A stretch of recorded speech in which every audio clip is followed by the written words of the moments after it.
ముకుంద జ్యువెలరీలో వడ్డానం Mela October 4th నుంచి 12th వరకు ఫ్లాట్ 9.99% VA ఆఫర్ మీకోసం. దీపావళి పండుగ యొక్క విశిష్టత, పూజా విధానం ఒకసారి మళ్ళీ మాట్లాడుకుందామండి. ఏటా ఏటా వచ్చే దీపావళి ప్రతి సంవత్సరం మనకు కొత్తగానే అవును. దీపావళి పండుగకి ఎన్నో అద్భుతమైన విషయాలు చెప్తారు జయ. నరకాసుర సంహారం చేసిన తర్వాత శ్రీకృష్ణ పరమాత్మ సత్యభామా సమేతుడిగా వెళ్ళి రాక్షస సంహారం చేశాక ప్రజలందరూ ఆనందోత్సాహాలతోటి దీపాలు పెట్టుకున్నారని మన ప్రఖ్యాత గాథ.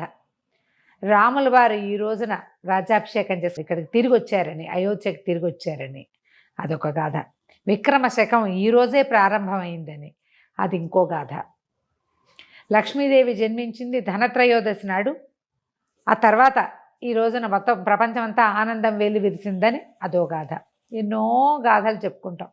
ఈ అన్ని గాథలతోటి కార్తీక మాసానికి ముందొచ్చేటువంటి ఆశ్వేజ మాసపు చివరి రోజున దీపాల పండుగ చేసుకోవటం మన ఆచారంగా భారతదేశం అంతా.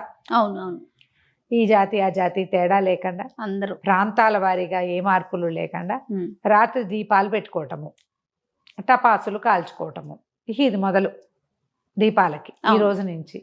అయితే ఇది వాతావరణంలో వచ్చేటువంటి ఎన్నో రకాల మార్పులకి ఇది ఒక ప్రత్యేకమైన సందర్భంలో ఇలా చేయటం వల్ల చాలా ఇబ్బందులు తొలుగుతాయని, అనారోగ్యాలకి అవకాశం వచ్చేటువంటి ఈ మాసంలో కార్తీకానికి ముందు రోజు మనం ఈ నీళ్ల వల్ల అక్కడ స్టాగ్నేట్ అయిపోయిన వాటర్ వల్ల, అప్పుడే ప్రారంభమైన చలి వల్ల వచ్చేటువంటి చాలా రకాల ఇబ్బందుల్ని అధిగమించడానికి విస్తారంగా దీపాలు పెట్టడం, విస్తారంగా టపాసులు కాల్చటం, భూమి మీద దీపాలు పెట్టుకుంటాం.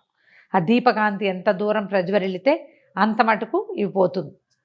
దీపం ఎంత మటుకు ఉంటే అంత మటుకు చీకటి తొలగిపోయి, ఆ తర్వాత ఈ దీప ధూమం వల్ల, దీపాలు పెట్టడం వల్ల వచ్చే పొగ, నువ్వుల నూనె కాలటం వల్ల ఒక రకమైన పొగ వస్తుంది. నిజానికి నూనె పొగ ఇట్లా పీలిస్తే జబ్బు, కానీ అది వాతావరణంలో చేరితే వాతావరణానికి మంచిది. రాబోయే చలికాలాన్ని బీట్ చేయటం కోసం ఇలా ఇన్ని దీపాలు పెట్టడం. టపాసులు కాల్చేసరికి ఆ టపాకాయలు కాలుస్తారు. అన్ని చోట్ల టపాకాయల భూచక్రాలు ఉంటాయి, మతాబులు ఉంటాయి, ఎన్ని రకాల చిచ్చుబుడ్లు ఉంటాయి. అవునవును. ఆకాశానికి మింటికి ఎగిసేటువంటి రాకెట్లు లాంటివి, తాటాకు టపాకాయలు అవి కాల్చేవాళ్ళని చిన్నప్పుడు. ఇది వరకట మొదటి కాలంలో శబ్దాలు చేసేవాళ్ళు. ఈ టపాసులు అవి లేని కాలంలో ఇది పెద్ద పెద్ద డప్పులు, డమరుకాలు అవి మోగించేవాళ్ళు. ఇళ్లల్లో కూడా పళ్ళని మీద దీన్ని పెట్టి కొట్టేవాళ్ళు. శబ్దం, ఆ శబ్దం వల్ల కూడా చాలా రకాల క్రిమికీటకాలు తొలగిపోతాయి. ఇప్పుడు మనది అది కాలుష్యంగా పరిణమించేసింది మన కథ. అవునండి. కాలుష్యం దాకా వెళ్ళకడ్డా. అప్పుడు కాలుష్యాలు ఏముండేవి, విపరీతంగా శబ్దాలు మోగించేవాళ్ళు. ఆ శబ్దంతో దిక్కుల్లో పేరుకుపోతున్నటువంటి రకరకాల చీకటి శక్తులు, రకరకాల క్రిములు అవన్నీ తొలగిపోయేవి. దీపాలు ఎలాగూ పెట్టుకునేవాళ్ళు. ఆ కాలం నుంచి అట్లా పెట్టుకుంటూనే వచ్చారు. మనము ఏటా మార్చుకుని నువ్వులు నేను దీపాలు శ్రేష్టం అంటే ఆ దేవుడి దగ్గర ఒకటి పెడదాంలే, బాకెట్లో చక్కగా క్యాండిల్స్ బాగుంటాయి, ఫ్లవర్ క్యాండిల్స్, ఆ క్యాండిల్స్, ఈ క్యాండిల్స్, ఫ్లోటింగ్ క్యాండిల్స్, ఇలా రకరకాల క్యాండిల్స్ తోటి పెట్టుకుంటాం. కానీ ఈ కాలం మనము దీపాలు పెట్టుకోవటం, ఇక్కడి నుంచి నెల రోజులు మనం దీపాలే పెట్టుకోవటం ఎందుకు పెట్టారంటే, ఇప్పుడు ఏంటంటే జీవశక్తి తగ్గిపోతుంది వాతావరణంలో. వర్షాలు తగ్గిపోతాయి. అవును. వర్షాలు తగ్గి చలి మొదలవుతుంది. ఈ చలి 3 నెలలు పూర్తిగా చలిలో ఉంటాం మనం. 4వ నెల కూడా ఉంటుంటాం. జనవరి, ఫిబ్రవరి దాకా చలి ఉంటుంది. శివరాత్రి దాకా చలే కదా. అవును. మనకి 4 నెలలు, నవంబర్, డిసెంబర్, జనవరి, ఫిబ్రవరి 4 నెలల పాటు చలిగానే ఉంటాం. ఈ చలిని బీట్ చేయడం కోసం మనకి శరీరంలో ఇప్పుడు ఏమవుతుందంటే, జ్యోతిషాస్త్ర రీత్యా కూడా గ్రహరీతుల దాన్ని బట్టి కూడా సూర్యుడు నీచంలో పడతాడని చెప్తారు. నీచంలో పడడం అని ఏమిటో అయిపోడు, తగ్గుతాడు. సూర్యప్రభావం తగ్గుతుంది, సూర్యుడికి తేజస్సు తగ్గిపోతుంది. మంచు వల్ల, అవును, వాతావరణంలో వచ్చే మార్పుల వల్ల సూర్యుడిలో తగ్గిపోతే ఆ వేడిని మనం ఇంకొక విధంగా పొందటం కోసం తెల్లవారి స్నానం చేయండి, చతుర్దశి నాడు అభ్యంగనం చేయండి, బాగా ఒంటిని వేడెక్కించండి, అమావాస్య నాడు దీపాలు పెట్టుకోండి. ఇక్కడి నుంచి నెల రోజుల పాటు దీపాలే పెట్టండి. తర్వాత ఒక 10 రోజులు వదిలేసి గొబ్బిళ్ళు పెట్టండి పొద్దున్నే. చూడు ఎంత బాగా చేశారు కదా. అవునండి. మళ్ళీ పుష్యం పోగానే మాఘం రాగానే మళ్ళీ మాఘ స్నానాలు చేయండి. ఇట్లా ఎందుకు చేస్తుంటారు? మన కోసమే, కేవలం మన ఆరోగ్యం కోసం. వాతావరణ పరిస్థితులకు అనుకూలంగా మన ఆరోగ్యాన్ని దాంట్లో మేళవించి బహుశా ఇలా క్రియేట్ అంతే. చేశారేమో కదరా అమ్మగారు. అక్షరాల అంతే. అదే ఇంకా రెండోది లేదు మనకి. మన ఆరోగ్యము, మన మనుగడ సజావుగా సాగటం కోసం ఏర్పరచబడ్డాయి. అందుకే వచ్చినాయి ఇవి, అందుకే ఏర్పరచబడ్డాయి. ఇక అనుమానం పడక్కర్లేదు దాంట్లో. అయితే దీపావళి ఎలా చేసుకోవాలి, ఏం చేసుకోవాలి? చతుర్దశి, త్రయోదశి నుంచి దీపాలు పెట్టే విధానం కొంతమంది ఇళ్లలో చేస్తారు. ప్రధానంగా దీపాలు పెట్టుకోవటం లాంటివి 3 రోజుల ముందు పెట్టాలి, 5 రోజుల తర్వాత పెట్టాలి. మీ ఇంట్లో ఏది ఉందో దాన్ని పాటించండి. ఓకే. దీపావళి నాడు దీపాలు పెట్టుకోండి. ఒకవేళ మీ ఇంట్లో దీపావళి నాడు కూడా దీపాలు పెట్టే ఆచారం లేదు, బహుశా ఏవైనా సందర్భాల్లో దీపావళి నాడు ఏవైనా జరగకూడని సంఘటనలు జరిగితే ఆ పండగ చేసుకోకూడదని మానేసి ఉండొచ్చు. ఇదేంటంటే ఇది మనం ఒక్కళ్ళ కోసం చేసుకునేది కాదు. ఇది మన చుట్టూతా ఉన్న వాతావరణం కోసం చేసేది. పండగ మానేసిన దీపాలు పెట్టండి. అది కూడా తైల దీపాలు, మట్టి ప్రమిదలు, దాంట్లో ఒత్తులు వేసి, పత్తితో చేసిన ఒత్తులు వేసి, నువ్వుల నూనె పోసి వాకిట్లో పెడితే మీ వాకిట్లో ఉన్నటువంటి రకరకాల వాతావరణంలో ఉన్న సూక్ష్మ క్రిములు తగ్గిపోతాయి. మీ ఇంట్లో పేరుకునేటువంటి చలి తగ్గిపోతుంది. ఆ నూనె వల్ల, కాలిన వల్ల వచ్చే ధూమం మన చుట్టూతా ఉన్న వాతావరణంలో ఉన్న చాలా రకాల సమస్యలకి సమాధానంగా ఉంటుంది. ఆనవాయితీయే ఉండాలని భావించొద్దు. నేను ఏ విషయము ఇలా చెప్పను. అవునండి. 2 విషయాలు చెప్తూ ఉంటాం. ఆనవాయితీ లేకపోయినా భగినీ హస్త భోజనం చేయండి, ఆనవాయితీ లేకపోయినా దీపావళి చేసుకోండి, తులసికి పూజ చేయటం ఒకటి. అలాంటివి ముఖ్యం, మనకు మంచిది అవి, అందుకని చేసుకోవాలి. ఈ దీపావళి పండగ ఇలాగా దీపాలు పెట్టుకోవటం. కొత్త దీపాలు కొనాలా, పాతవి పెట్టుకోవచ్చా? పాత వాటితో ఎప్పుడూ కొత్తవి యాడ్ చేసుకుంటూ ఉండాలి. అవును, యాడ్ చేయాలి. వేరే ఏ నూనెలు వాడదు, స్వచ్ఛమైన నువ్వుల నూనె వాడుకోవాలి. ఇది మన ఆరోగ్యానికి సంబంధించింది కాబట్టి ఇక్కడ కాంప్రమైజ్ కావద్దు. ఓకే, కాంప్రమైజ్ కాకండి. తర్వాత ఆకాశ దీపాలు పెట్టే విధానం ఉంటుంది. మనం ఇప్పుడు ఏముంది, ఊరికే పైన తగిలిస్తాం, ఇట్లా గుత్తులు దొరుకుతాయి. నా దగ్గర కూడా 2 గుత్తులు ఉన్నాయి. ఇలా ఉండి చుట్టూతా 4-5 దీపాలు పెట్టుకోవచ్చు. వాకిట్లో విద్యుత్ దీపాలు అలంకరించుకుంటున్నాం. ఇప్పుడు వాకిట్లో దీపం పెట్టకుండా విద్యుత్ దీపాలు చేయబోకండి దయచేసి. విద్యుత్ దీపం వల్ల మనకు పెద్దగా వనగొడే ప్రయోజనం కానీ ఆరోగ్యం కానీ ఏమీ ఉండదు. తైల దీపమే చాలా మంచిది, శ్రేష్టము. అయితే ఈ రోజున లక్ష్మీదేవి జన్మదివసంగా చెప్తారు. అంటే ఈ జన్మదివసం అని అంటానికి వీల్లేదు. ఆమె త్రయోదశి నాడే వాళ్ళు పుట్టారని ఒక గాథ. ఓహో, త్రయోదశి నాడే పుడితే ఈ రోజున లక్ష్మి ఏంటంటే మొత్తం ప్రపంచం అంతా వ్యాపించింది. అందుకని తప్పక ఈ దీపావళి అమావాస్య నాడు లక్ష్మీ పూజ చేసుకుంటాం సమృద్ధి కోసం. కుబేర పూజ చేసే వాళ్ళు కూడా కొంతమంది కనపడతారు. అది ధనత్రయోదశి నాడు కూడా కుబేర పూజ చేసుకోవచ్చు. అయితే ఈ లక్ష్మీ పూజ ఏంటి, ఇది మన ఇళ్లలో ఉంటే వ్యాపారస్తులు సాధారణంగా చేస్తారు. మంచిది కదా అని చేసుకునే వాళ్ళు కొంతమంది. మన అలవాటు, ఆసక్తి, ఇందులో తప్పు లేదు, ఆనవాయితీ ఉండాల్సిన అవసరము లేదు. సాయంకాలం దీపాలు పెట్టాక లక్ష్మీదేవిని స్థాపన చేసుకోవటం, లక్ష్మీ అష్టోత్తరం లాంటివి చదువుకోవటం, ఏదైనా శనగతో చేసినటువంటి తీయటి పదార్థాన్ని అమ్మవారికి నివేదన చేసుకోవచ్చు. మీకు ఆసక్తి ఉంటే చేసుకోండి, తప్పులేదు. దీనివల్ల ఏదో అయిపోతుంది అనుకోదు, అది అయిపోదు ఇది అయిపోదు, మంచిది మాత్రమే. అదేదో అయిపోతుంది లేదా ఇది వచ్చేస్తుంది కాదు, శుభం.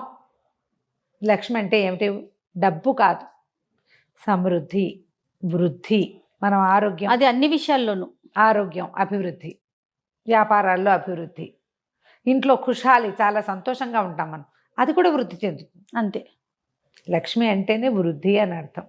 సో చక్కగా లక్ష్మీ పూజ చేసుకోవటం, బజార్ నుంచి రకరకాల స్వీట్లు తెచ్చుకుంటాం. కానీ అమ్మవారికి ఏదైనా కొంచెం చిన్నది మీ చేతితో చేసి పెట్టుకోండి. పెద్దవి చేయలేము, గిసురుపాకులు చేయలేము. కొంచెం బియ్యం అంత శనగపప్పు వేసి పాయసం చేయండి. శనగపప్పు మంచిది కదా, అందుకని పాయసం చేసుకుని నివేదన చేసుకోండి.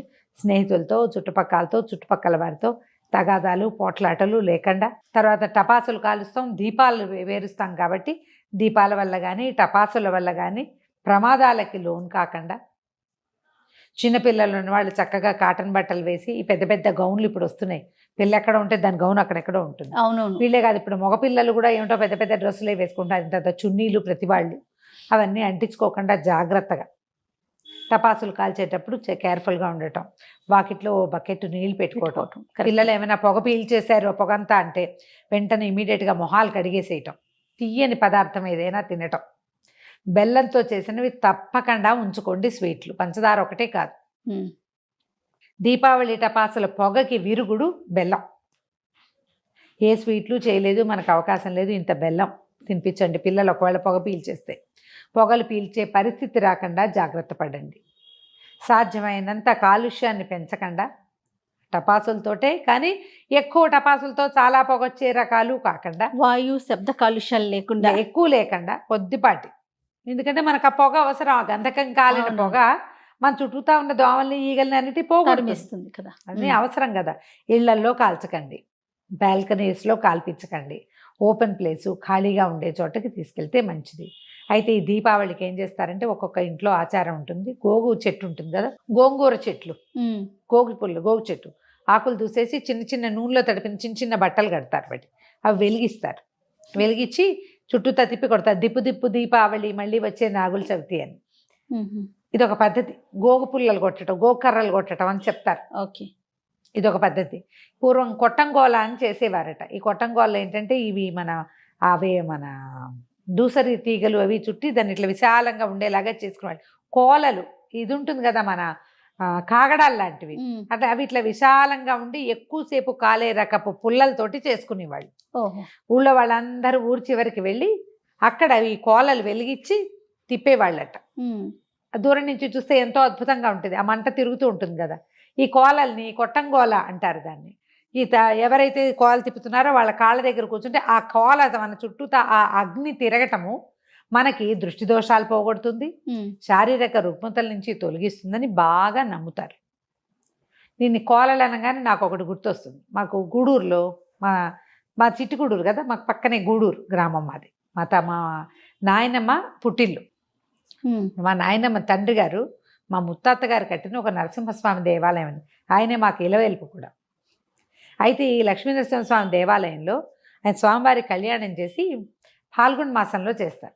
అప్పుడు కోలలు తిప్పటం అంటారు. కోలల ఉత్సవం చేస్తారు. జ్వాలలు వెలిగించి జ్వాలా నరసింహుడిని పలికిస్తారు. ఆ రోజు విపరీతంగా నూనె పోస్తాం. ఈ జ్వాలల మీద, కాగడాల మీద, కోల మీద నూనె పోయటం కూడా ఒక మొక్కుగా ఉంటుంది. ఆ కోలని ఇట్లా పిల్లలందరినీ వంచి మనిషి మనల్ని వంగి నిలబడితే మన చుట్టూతా తిప్పుతారనమాట. స్వామి రక్షణలోకి మనం వెళ్ళినట్టు. ఏవైనా ప్రాబ్లమ్స్ అవి ఉంటే తీరిపోతాయి. కోలల్లో నూనె పోయటానికే వస్తారు కోలలు. దాని పేరే ఉత్సవం పేరు. ఈ కొట్టంగోల కూడా అలాంటిదే. రుగ్మతలు తొలగిపోతాయి. ఇప్పుడు చూడు, మనము పిల్లలకి దిష్టి తీయటానికి నిప్పుతో తీస్తారు. అవునవును, తీస్తారు కదా. ఏమవుతుంది, మన ఆరా పుల్లు అవుతుంది. అవును, అనారోగ్యాలు తగ్గిపోతాయి. అలాంటిది మన ఊళ్ళల్లో చేసేవారు ఇది వరకు. ఇది గోగు కొట్టడం కూడా దాన్ని ఏదో అంటారు అట, టక్కిన పేరు గుర్తు రావటం లేదు నాకు. ఆ గోగు పుల్లల్ని కూడా దిబ్బు దిబ్బు దిబ్బు దీపావళి పాడతారనమాట. దానికి ఒక పాట మళ్ళీ వచ్చే నాగుల చవితి నేలకేసి కొడతారు. ఇలా తీయటం వల్ల ఏమవుతుంది, మన మీద ఉన్నటువంటి ఏమైనా నీడ చీడపీడలు ఉంటే అవన్నీ తొలగిపోతాయి. వాకిళ్లలో పిల్లల్ని నిలబెట్టి చేస్తారు. మా అత్తవారింట్లో కూడా ఉంది ఆ పద్ధతి. ఒక్కొక్క చోట ఒక్కో రకంగా ఉంటుంది. మీ ఇళ్లలో ఏమున్నాయో వాటిని పాటించండి. ప్రధానంగా తప్పకుండా దీపావళిని జరుపుకోండి. దీని తర్వాత వచ్చే కార్తీక మాసం కూడా ఆరోగ్యాన్ని పెంపొందించే మంచి పద్ధతులున్న మాసం కాబట్టి చక్కగా రోజు కార్తీక పురాణం అన్ని విని కార్తీక మాసాన్ని జరుపుకోవచ్చు. ఈ దీపావళి మర్నాడు మనం ఎలా చేస్తారంటే, ఇది ఈసారి ఎట్లా వచ్చింది మనకి, పొద్దున్న చతుర్దశి ఉంది, మధ్యాహ్నం నుంచి అమావాస్య వచ్చేసింది. దీపావళి అమావాస్యకి రాత్రి నియమం. అందుకని లక్ష్మీ పూజ పండగ రోజు సాయంత్రం, అంటే చతుర్దశి నాటి రాత్రే మనం చేసుకోవచ్చు. చేసుకోవచ్చు. అయితే ఇంకా దీంట్లో ఉల్కా దర్శనం అని అవన్నీ ఉంటాయి. పితృదేవతలకి ఆరాధన అది ఉంది. అది మర్నాడు పొద్దున్న చేసుకోవచ్చు. రాత్రి మనం దీపాలు పెట్టుకోవటము, లక్ష్మీ పూజ చేసుకోవటము, పిల్లలకి ఈ కొట్టంగోలలు అలాంటివి ఏమైనా మన దగ్గర గోగు పుల్లలు అవి కొట్టడం అంటే అవన్నీ కూడా 12వ తారీఖు రాత్రికే చేసుకోవాలి. లక్ష్మీ పూజకి శ్రేష్టం, దాంట్లో ఏ తప్పు లేదు. మర్నాడు ఇంకేమైనా చేసుకునే పద్ధతులు ఉన్నవాళ్ళు మర్నాడు చేసుకుంటారు. మామూలుగా అందరూ చేసుకోం. అయితే దీపావళి వెళ్ళిన మర్నాడే కార్తీక పురాణం మొదలు పెట్టాలి మనం. ఈసారి అలా మనం మొదలు పెట్టట్లా. 14వ తారీఖు నుంచి మనం కార్తీక మాసం మొదలవుతుంది. ఎందుకంటే దానికి ఉదయం సూర్యోదయం తోటి పాడ్యం ఉండాలి కాబట్టి అది 14 వచ్చింది. 12 పండగ, 13 కాళీ, 14 నుంచి కార్తీక పురాణం స్టార్ట్ చేస్తాం. కార్తీక మాసం ఆ రోజు నుంచి మొదలు. కార్తీక స్నానాలు కూడా 14 ఉదయం నుంచే మొదలవుతాయి. ఓకే. పెద్దవాళ్ళకి పెట్టుకునేది అవన్నీ కూడా మనం 13వ రోజు చేసుకోవచ్చు, 11వ తారీఖు చేసుకోవచ్చు. 12వ తారీఖు నాటి రాత్రే పొద్దున్న చతుర్దశి, రాత్రే దీపావళి పండుగ. తప్పకుండా. ఏటా చేసుకునే పండుగ అయినా కూడా మనకు ఒక ఎక్సైట్మెంట్, అవును. ఒక కొత్తదనం ఉంటుంది. చిన్న పిల్లలు ఉన్న వాళ్ళు ఇది పిల్లలతోటి మీతో జాగ్రత్తగా ఉండాలి. పట్టు చీరలు కట్టుకుని అలా చేయకుండా కొంచెం జాగ్రత్తగా పండగని అన్ని పండుగల్లో కల్లా దీపావళికే మనం జాగ్రత్తగా ఉండాల్సిన పరిస్థితి. జాగ్రత్తగా ఉండాలి. ఏ ప్రమాదాలకి లోన్ కాకుండా సంతోషంగా లక్ష్మీప్రదంగా దీపావళి జరుపుకోండి. మరొకసారి సుమన్ టీవీ ప్రేక్షకులందరికీ దీపావళి శుభాకాంక్షలు.